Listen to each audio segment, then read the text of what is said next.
Okay, sa akin. Quiet. Ang gagawin natin ay throwing from shuttlecock using forehand lift technique. Forehand netting technique. Paano sa gawin? Okay, ito. Punta kayo sa mga guys. Kaya sa rin, ka. May pa dyan. Kaya James, kaya ano pala? Ito na. Ano mo? James.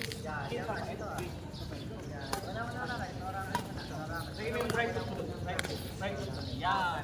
Ang focus natin ay knee foot alignment, pantayin tuhod sa paa.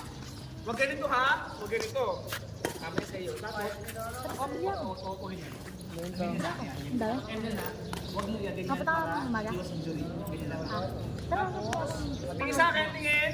Libre kita. Kuha ng shuttlecock. Tara. Dito ka sa akin, pwede. Tara. Kuha ng shuttlecock. Ilalagay yung thumb sa loob. Get one. Pwede dito ka lang.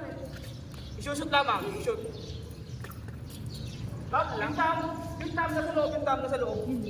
Go, shoot mo sa loob. Very good. Go, tuloy. Kajim, sa akin ka. Ito ka.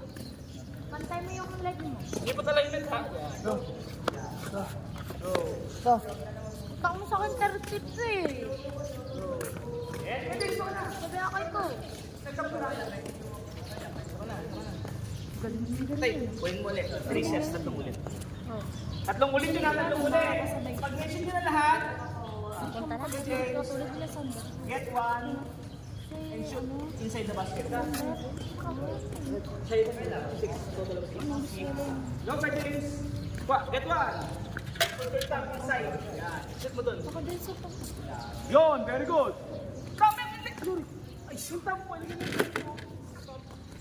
Yan. Go. Siya din, hindi siya 3 perita. sets po? Yeah, 3 sets kuya. Okay.